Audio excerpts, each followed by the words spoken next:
Chers auditeurs, merci de nous suivre sur la 93.4 Génération FM. Merci également de nous suivre sur nos plateformes digitales pour cette émission qui entre dans le cadre de notre partenariat avec la Sodagri. C'est dans le cadre justement de la révolution constatée au niveau de l'agriculture dans les vallées de la Casamance. Le constat est fait, les populations sont engagées. Nous sommes aujourd'hui ici à Djegoun, c'est un village du Blouf, localité donc géographique du département de Bignona, où également l'élan du retour à la terre est donc une réalité ici. Preuve donc que toute cette vallée, cette grande vallée a été donc emblavée et les populations n'ont pas encore terminé. Elles continuent donc de travailler pour justement arriver à donc jouer grandement leur partition dans ce qui est de l'autosuffisance alimentaire prônée par les plus hautes autorités, à savoir le chef de l'État et son gouvernement. Nous sommes à Djegoun, je l'avais dit, c'est pour cette émission avec donc la Sodagri et nous sommes avec les communautés. Kupalom kujolo kandika jantenak Génération FM safol ano san kare sol dika safol kasol lenul mati muji dika jantene radio yolul Génération FM ne manu kanale mi wati yo wati na kasofora kan usoformi di kati Sodagri jimman Sodagri ko mbabe mansa di mukana mati karambe nak kuwanya karambe nak les producteurs ma moanya mu fama mu jakke man ko baj des productions ça manje vraiment pense ngolen si mengen buntu nguntu ngoli donc ror kamijat man Génération FM e jobabe de sukiyan kone Djegoun yimman ci mo nolob nan san Djegoun e sukiya mak e sukiya yetti bukan ka jamore kila kuy sey sentate kuy sey sen kotate di bitab di kasofora koli di jukma witaw kantu nen donc ukina wi kuna wonu manjami jamon manko fat donc lingew manko kan wa fawunge mbi si tartiro singol sunu ken man si rok robron kankan fujum fati mansa di karamben kati e que fo ya mansa ne me babe di kapana kati Bignona di région de Ziguinchor en konem Sodagri ye kami jamon ringo babe jat di Djegoun bala uno kenal bala umikal di les communautés panu senal frima kan manje ko ku jummi babe mukana mati koku jumi di les populations babé di kapanakati les actions sati Sodagri mon ngonu safora de boko pour commencer al di le relais atila Sodagri o metate maintenant ñon ko jolek adiolo voilà très bien babé nakine bon prend le vol la carré sol di kasafol d'abord et jomne saful nje carré som Mamadou Lamine Diédhiou et je suis né à Kagnabon, grandi à Kagnabon, voilà.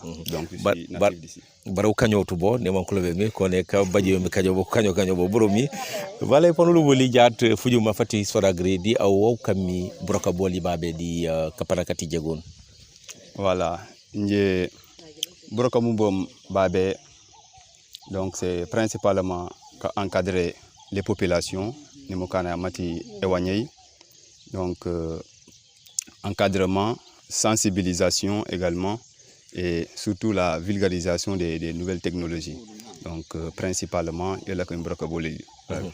Dans les nouvelles technologies mukana munkul man manje vraiment be kay sen man fu baja fama fu je fotul est-ce que jibajurit des difficultés ben elobe surtout ko seka kan manje vraiment kok fam manku engagé mati kuni nek nigen kula nyela molum di wanyati bitab di broka bati bitab ka jupe koli ka jandak e kate ko seka niken man ko ken si baras est-ce que te ñurit aw kasanken ko seka mononi manji kanem no lemo mami juar mjika mafu baja fumole fam mo jupoy.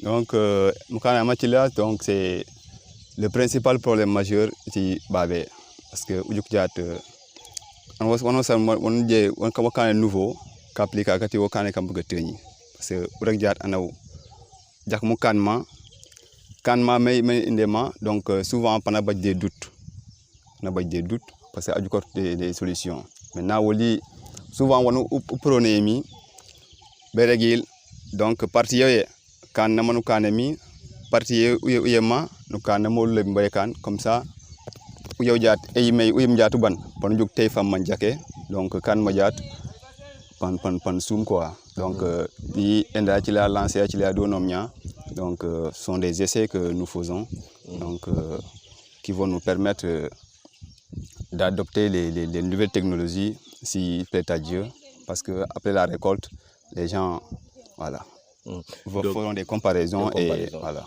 Donc, c'est des essais comparatifs, comme il l'a dit, donc pour permettre aux gens de faire la différence entre l'ancien système et les nouvelles technologies, et donc tirer après les conclusions pour continuer justement à travailler donc dans ce sens-là.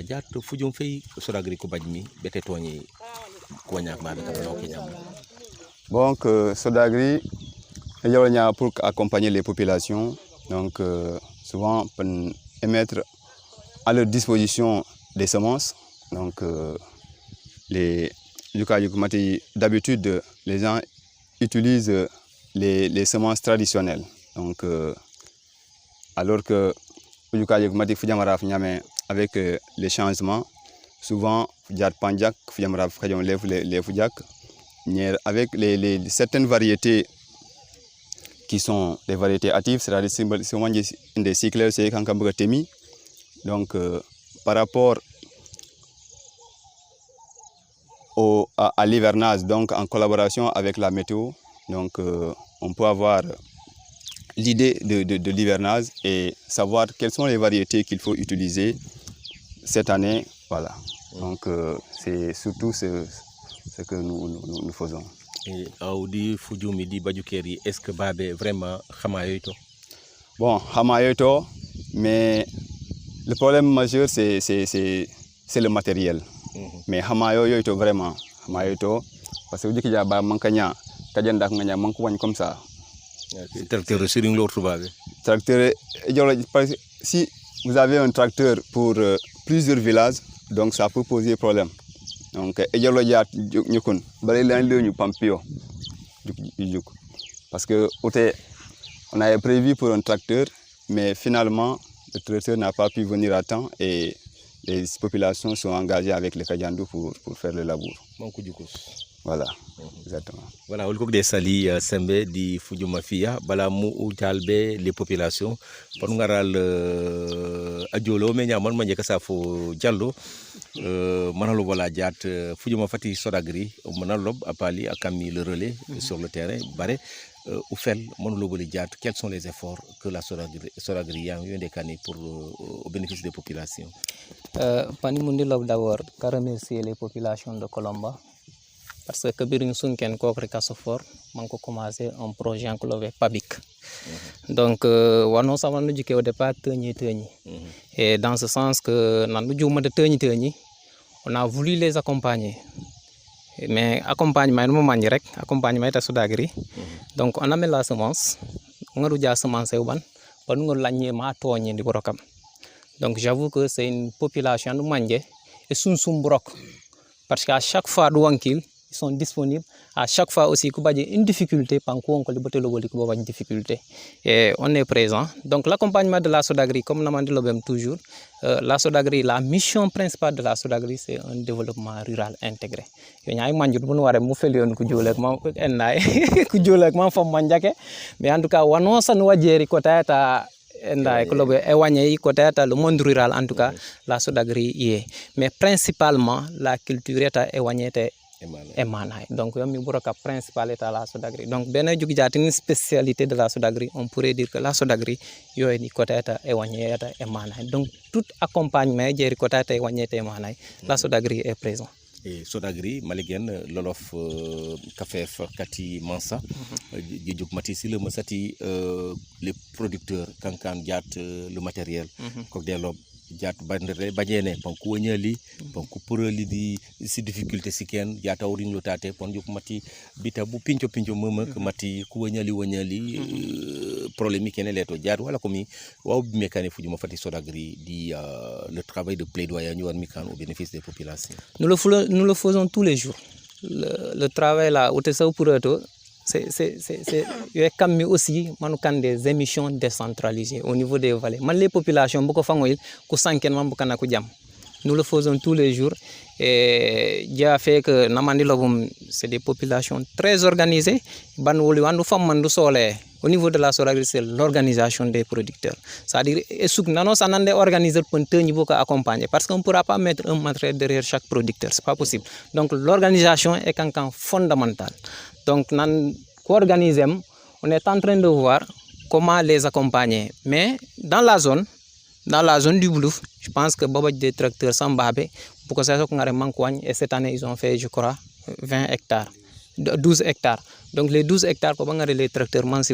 Mais malheureusement, le problème est que Wanja tout kat, balabote jobo, tangeta brokabu, faut faire un flanc pour. Donc il faut peut-être des motoculteurs pour repasser mambi enda fang mandengol ne jake mambi ngolen korok sinon que les kajandu ko jebate nga man korok. Donc il faudrait peut-être penser à avoir ce type de matériel motorisé comme les motoculteurs man sing holen siram benil man ko wagn la varé. L'autre défi également c'est un défi technique. C'est un défi technique parce que ujike jat di la zone ko bakane un semis à la volée. C'est bien le semis à la volée, mais au bas le temps, quand le cerclage, ça va être compliqué. Donc ça va être compliqué.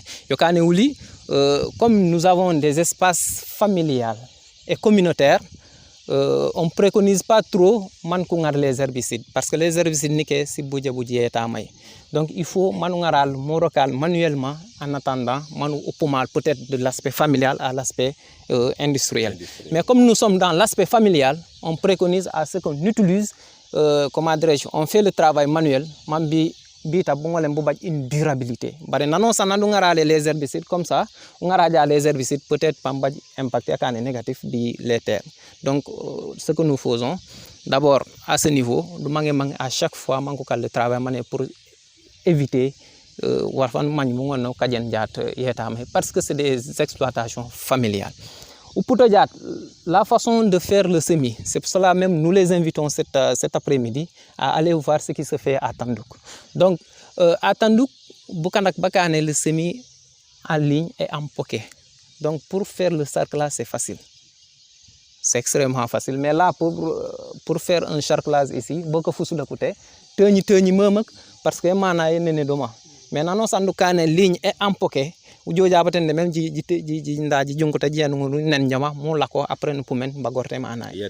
y a de l'espace, donc c'est facile. Et en plus, le rendement, vraiment, parce que c'est un peu plus maîtrisé, quoi. Donc, et l'invitation aussi, ce qui se fait ailleurs. Vous avez un très bon modèle, durable. Nos coordonnées modèle ça qu'ils ont leur modèle, mais vous avez un modèle qui est je crois que le modèle qu'il y a pas ne battre ce modèle là, c'est parce qu'il y a de l'aspect agro-business le modèle yolo. Diallo Jerry ou des Sali ou des Safi di en tout cas kuma ko jaknya kanu itemni monu jala be di les communautés ayno kare sak di kasafak yo inge kare som bekay jamme donc il a commis le représentant yati les producteurs de le projet agro-business intégré de Colomba. Alors Colomba Babaji Souki on connaît Colomba. Colomba de Gegoun. Voilà.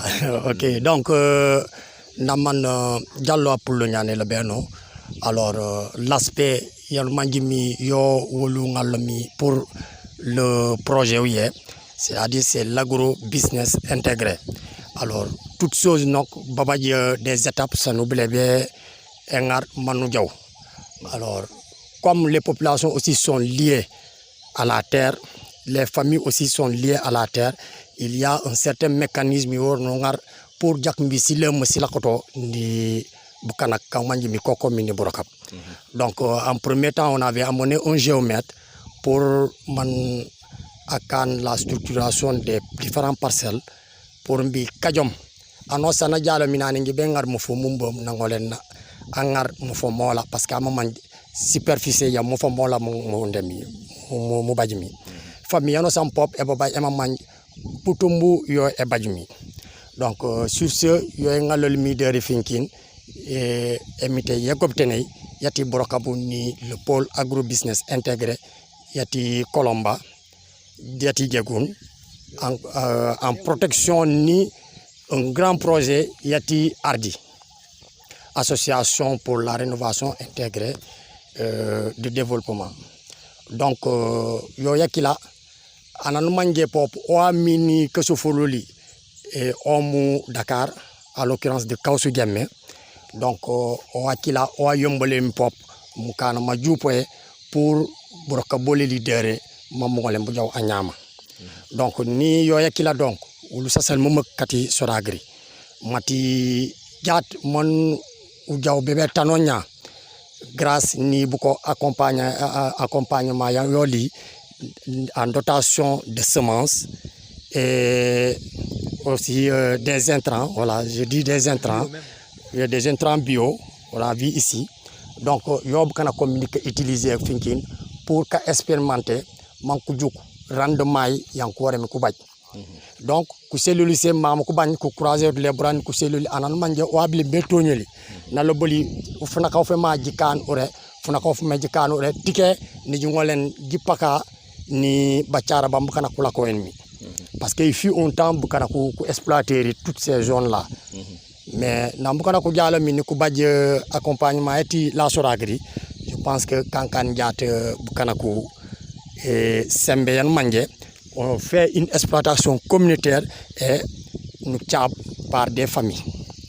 Wow. Donc c'est là on a pris en charge tous les genres parce que non pour un père de famille ablemi be badjay bu ko pour ablem be wagné fu jamara mais dere monu kanya a père de famille omro asek pop anto jat ni elopay ababa juro famille ende ababa juro re bu ko parcelle yola même les nouveaux mariés ça pop parcelle. Donc c'est pour vraiment inclure tout le monde dans cette activité.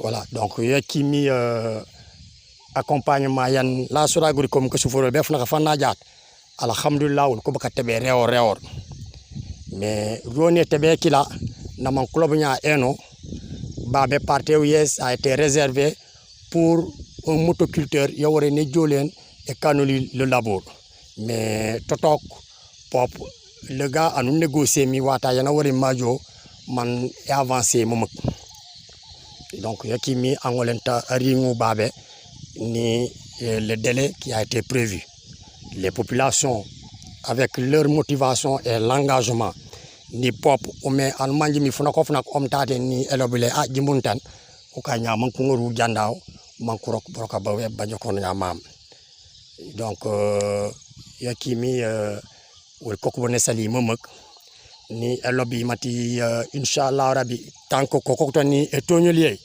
pan uring ban umang mi beri nyai voilà jeme musa ni panu u jabe signalal jak mulam bolo muk mati nansan mante baba je jungut be kala ko majul kasa fo buma kasa ba buma nyam sane balama voilà awlo woli kare si arabetu jeju jata o kemi furima fati ko sekak jata dimu kana mono kor nyamame waw la ko mi réaction yoli ha ul jata ul kok ne sal obuke kati dundal suuf ul kok ne salifa nda woli bita bolo lube ujum melama mu mana ul bajul te mano ul be wañ bala ul be lo be ko suyen mela mu mama e mana e kanol te mano bare kabina ubu ko jalo man ku yisoli bonu wara mu kamante nu pak silamas o sa salemit nda nyeme kabiri sunke ni finkin ul ko be salemit sunken u fofor ano sana jake wako ne mano yonkul ni bit ul be brok bane mana le te pour un paquet bare kabina ubu ko jalo man ku likoli ne simas brok bati masing ewan man usul ul ko ba kasalemit ul ko ba kadua emtekan e jaayelo ni bu ko kaso fora ko lol ku jaw feccul man ku rambe nol si matériel satu brokam matériel o bajutu yo ul kagalo no ngena olol matériel yoy no mi jakala olol ni fulinga fu fe fanu jurana mela molol mu male tu e mana ul kamante o mate peyem yonem jakala olol u ba jakapi ku soforoli nu ku soforol mate nu e pakayolol ne e jaw feccul donc jaar muy e jeg manjone masa ku jegu babe masa ku dikeloli mante pakayolol ne jaw feccul wol koko boka goror wol ka goror akoko a pa gorenol monu mangmi a pa soforol mu goror pour be sima yaloli pop nit kunyila kololi yono menge se o bajitu hani materiel yati be e machine e si wanosan wati be nga murok bita bu bajutu si semba solol no ne nga murok baro ni ken ngori ngor ka falinali wala dike udanda ko ngana finki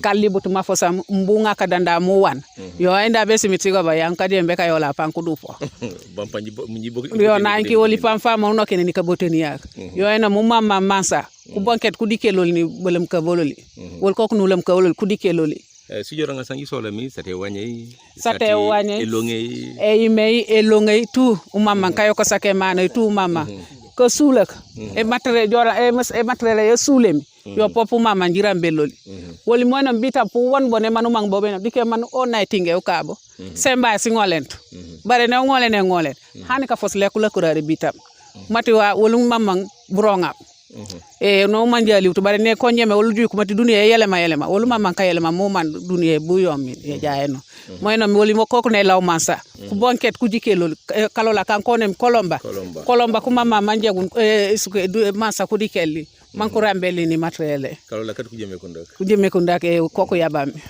koko yabmi nje bon jiki ko ka gorora kuna kurieri buro kabde moki min jomne esalu e jole njijalo na te kan jillan anosana lan kayre be ko be bana pullomi bare han be jato de wol koko no ngena olu manosa jidu ke ka goro kati matériel jibo ke jirambelo wol kolomba wol mamma be ka goro nem bukana voilà donc les autorités vous êtes indexés interpellés par rapport à une situation justement le matériel ici n'existe pas, les populations sont obligées de se conformer avec les outils rudimentaires. Le Kadjandou épuise et la femme l'a relevé. Et ces femmes-là voudraient donc que l'État puisse mettre sa main pour moderniser, justement comme ça se fait ailleurs, que ça se fasse ici également à Kolomba, c'est dans le village de Diegoun. Donc, Monungara la Seka Aken, Olofu.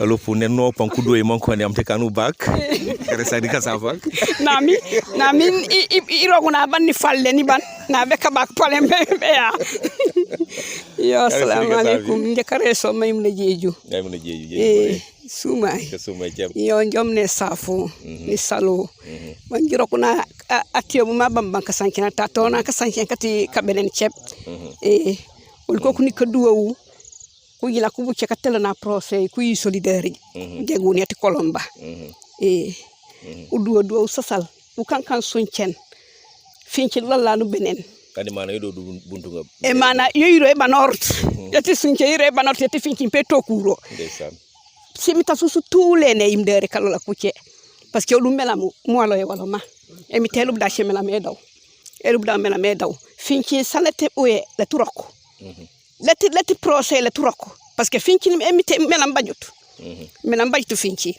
oli be kayole ne ndandi bela be broko yeyolo ci man tembe ay tan tembe na elen kalu e mam makal ban kane ne sa leti procès oli le turoko parce que ñeme ku ñila ku yolo yole wane ku ñila ku kakate wane ñeme oli masinge yokul oli ko kuni ka duwu am te kambe mi te ramben procès do focul katelona procès mi tewli simaya woli poni kunene wol nu simaya mo famu roke yono min ka duwaku muy popé mi te newlu ka sumeku tewlu buronga bu ya rakuy sumi ram ko ne nya karsen yentam ko fa ko ne dundal suuf dundal suuf alhamdulillah parce que han mudi cer nam cepp mamati alhamdulillah edadak bare day rehor u commencé brokam ni day rehoy mi tayni kayola kalubak man kanna buka ku uban tu sa e mi tayolo e manay be nakay be broku dani cet ye chimi bare alhamdulillah ka oli bu ci karakuna be baba facul buka karakumi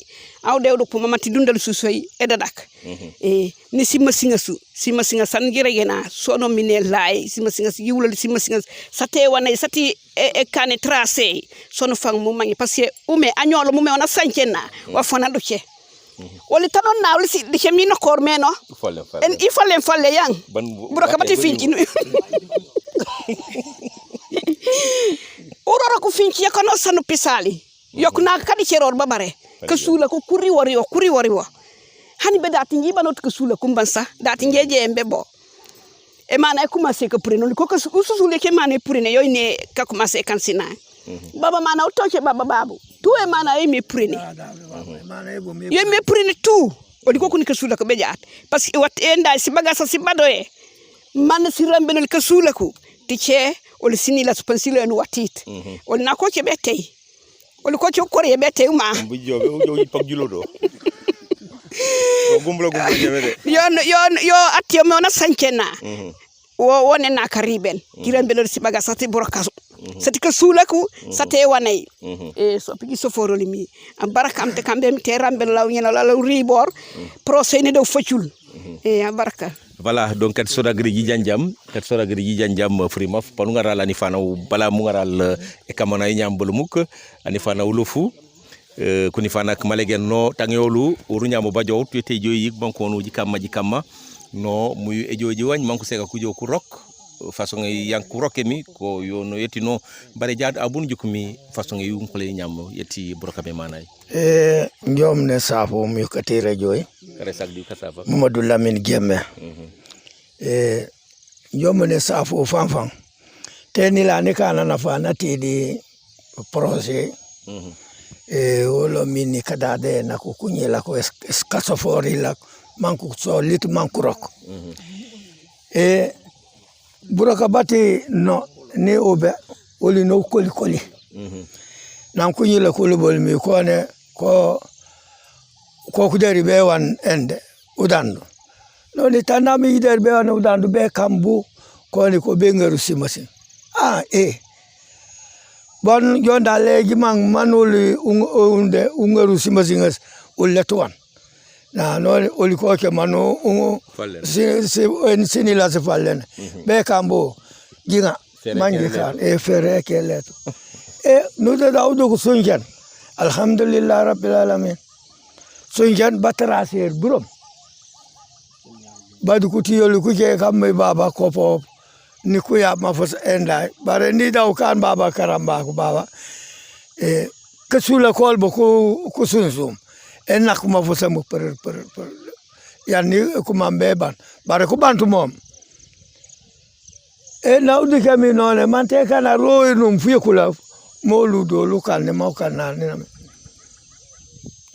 oludo luya oya bare ododo ku yi kolide ko sega mankore ko ke japorena malegeni broka buriori obio ke mana yo ibu ke uda da be baba e mana ibu ya ibu ne esikuma ya ibu ne esiku yes ya ne simasinga siwa mi mas manu lokuma siwa yo ibu nende yo ibu ne esiku gira benol si materat materiale olu badot olu ko ko ne law gegunu kolomba wanko solam buraka bako sola ulikunyila kololi hani bankuna gina si enda si kumpa si gibomat kuderi honde kubadu elu kalol e kumpe uli kolomba bate kumpe ndalan buraka sobe ayul mokane uli kokune savo nuregu matol bukanka hamie yiwlo lidat se materialas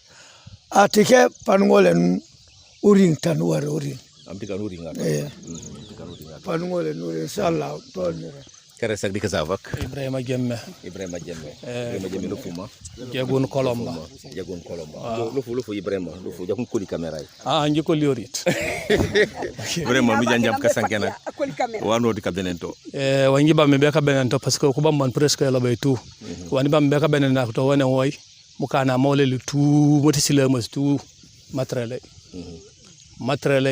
nanu bajo da yotatate sur place les camps problème ojuk mom ora dundal souf be kajan fule foko no kanona mom otamantar na da déjà ele lene wan parce que ay continue la ke be ngarlom problème mo kam lene wan mo kam mi toto topi to la ko bloka bolali ko sabaru way may sibo ko sofor loli u jagda ma ke ha kama obobad bu en tapu ka gom bare nan ko kanto mo jaat déjà pam paklo bem te kan da ko paklo e o yegi to lel tout wawne bu ko man ko sabar way problème lel tout c'est le mas tout baga na matériel si machine wa tout wonto da sur place ke problème ta bajo parce que way yenta may mtene lubu ke wol poka yo kalo beta mom ni mang be ka benento wassalam kare sak di kasavak nje Lamine Gemme mais arfa lanko manjum arafala ñew benento bon yemne safou et puis je suis au lycée agricole j'ai suivi de Bignona j'ai suivi une formation en agriculture en 2000 à l'ATA avec feu Moné Diatta donc d'abord les problèmes Le premier problème de Colomba, Digawe. Digawe. L'année nous couessons mes canelio, mais la mouille jusqu'au plateau. Parce que bon, voilà que le Colomba melam kankambu, t'as de problème. Mais bite boule bois lolo. MT ni kalbak tak, ouais tout. C'est tout Colomba qui perd. Bit bari ouais. Eh, mais Digawe et John Nija. T'as be octobre. Bigbe Branapam Krok. Mais vous avez même constaté l'espèce de digue là, Yanyatatu. Et ça a énervé tout le monde, mais on l'a tout en ensemble. Mokane, digue au plus tôt possible, Nekani. T'as le bléwan, Nekani. Deuxièmement, le retard du labourage. Parce que je laboure la zone, la vallée de Djagobel, à partir de Mangolin, de Djagon Kourouk. Mois de mai, on a déjà labouré. Quand on a tracé, on a tracé. Mais la matongam, il pour kokarouge. Wata yoli yayo mesi ke peyone mas beyem et les plateaux. Mais derrière, tarde. Et moi si ne wata ne jolemi tarde. On jambu tracé, benga wa mo tracé. Bekte machine di elu. Sunkem baye serre elu kay, mais la technique n'y s'y est pas. Parce que le gars la profondeur, y en a quand mi me cinquième. Ma règle machine mom toram bukanak. Parce que mana indi ken ke big bero tentamara. E bukana bala ne kulabanku e yanniku bof manku rock encore. Finki encore tarde et tracé mi on jabe ko be fang alla taluken. Parce que ba jot carrément. Donc on a dit il faut faire les volets parce que j'ai travaillé dans des vallées ça m'a dit voler nous kane. Et mais lu kay nam la nappe aussi c'est pas la même chose, l'argile et tout c'est pas la même chose. Mokane tate matériel encore bunya depuis matériel de labour, matériel de semences, batteuse, tout ça soit na sibadjo. La vallée de Colombo brum mais la ko nyaatade be ko nokem babu jikere nya tout yo e mana e jeja be fatia sun kerte la avez dit que e mana le nerka 5 be gis jusqu'à 30. Au début les gens n'ont pas cru. Maintenant que jamais ko compter be ko les 30 25 ko ne kama malegen. Et tout de suite le Sahel 108 et bouji finkin mais beaucoup regrettent parce que yo on répondait mi dere nous oué baba une petite différence. Mokane 108 là yo pop nampe bajo yo vopo na kula ñu yo kula ñu yo Arafala donc wolikok di sali wolikok di safi encore di fuju mafia kasole non mati wala ko ke jegun di la vallée di bitabati jegun bad manje di juk mati kati kalola kanko mi Colomba ku ito ko jum man ko di burok kuribor di sodagri ne man mansa ku mangmi man ko di kan man e bajey e ngoni le ñu babé kapana o kenya bo bacara ngono butay ku ten bo ku kesor bo be buloy babé di kapana kati jegon donc Colomba njom di esaf anosan ala ko mi kajante nak émission yi yolul yetti donc kasofor di sodagri di génération FM ati la ñolul apalu la kay toñul di émission yi amadi khalilou jeme baba di caméra yi kono Xavier Mendy njom de saful njom de salul sanalo au rendez-vous très prochainement pour émission à cette développement étatique des radios Yolul Génération FM la 93.4.